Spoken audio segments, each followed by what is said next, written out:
Сәлеметсіздер ме, құрметті аудитория. Шешендік сөздер халқымыздың даналығының үлгісі. Ғасырлар бойы адамдарға ақылымен көмектескен құнды мұра, асыл қазына.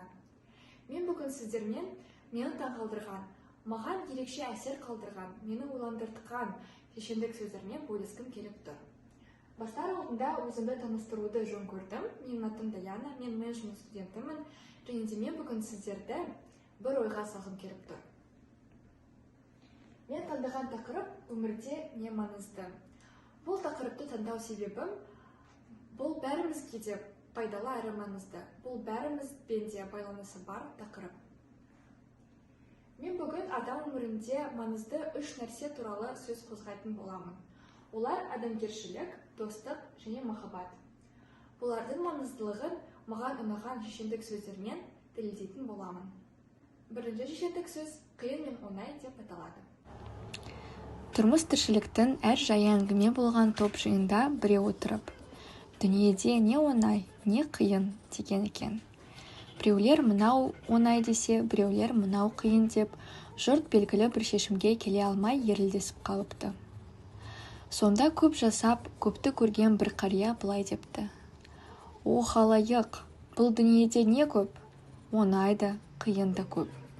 Соның ішінде біреуге ақыл айтқан оңай, ал сол ақылшының өзі айтқанын өзі орындаудан қиын нәрсе жоқ» депті.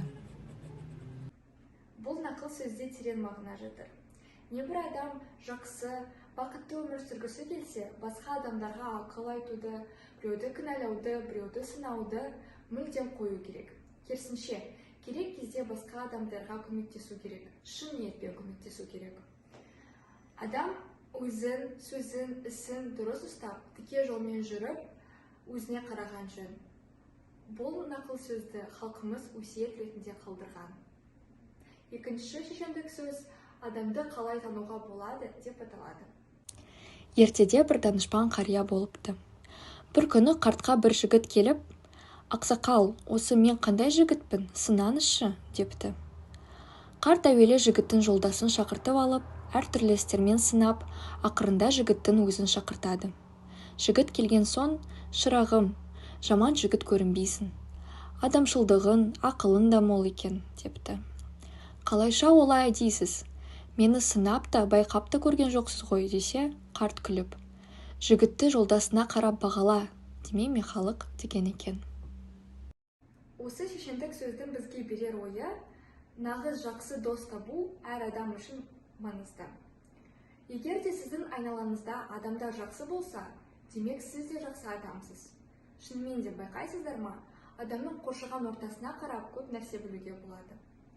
Әркім тең-теңімен. Келесі шешендік сөз қазақ ауыз әдебиетінен емес, тегі белгісіз, бірақ ол маған қатты ұнады. Бір күні бір әйел үйден шығып, үйінің алдындағы ақ сақалды үш қарияның отырғанын көреді. Әйел оларға: «Мен сіздерді танымаймын, бірақ сіздер жолдан келгеніңіз көрініп тұр. Үйге кіріп шай ішіп тамақтаныңыз». Олар: «Біз үй иесі жоқта үйге кіре алмаймыз» депті. Кешкісін күйеуі үйіне келгенде әйелі болған жайды айтып берді. Сонда күйеуі: «Қазір оларға барып, мен келгенімді айт» депті. Әйел далаға шығып қарттардан тағы үйге кіруін сұрапты. «Үйге бәріміз бірге кіре алмаймыз» деп жауап берді олар. «Неге?» деп сұрады әйел. Ақсақалдардың бірі: «Оның аты Байлық» деп бастады ол достарының бірін нұсқап. «Бұл сәттілік, ал менің атым Махаббат. Енді күйеуіңізге қайтып барып, қайсымызды көргісі келетінін сұраңыз». Әйел қайтып келіп күйеуіне бәрін айтып берді. Күйеуі қатты қуанды. «Олай болса, Байлықты шақырған дұрыс. Үйімізге кіріп, оны байлыққа толтырсын». Бірақ әйелі оған қарсылық білдірді. «Қымбаттым, неге сәттілікті шақырмасқа?» депті. Сонда қызы екеуінің әңгімесін үйдің басқа жағынан естіп: «Махаббатты шақырғанымыз дұрыс емес пе? Сонда біздің үйіміз махаббатқа толы болады». «Қызымыздың айтқанына құлақ асайық» деді күйеуі әйеліне. «Барып Махаббатты қонаққа шақыр». Әйел сыртқа шығып үш қариядан: «Сіздердің қайсыңыз Махаббат? Келіңіз, бізге қонақ болыңыз». Махаббат деген қария орнынан тұрып үйге қарай жүрді. Қалған екеуі оның соңынан ерді. Бұған таң қалған әйел Байлық пен сәттіліктен: «Мен тек Махаббатты шақырдым. Сіздер неге кірдіңіз?» Сонда үшеуі оған былай деп жауап берді: «Егер сіз Байлық немесе сәттілікті шақырсаңыз, қалған екеуі сыртта қалар еді.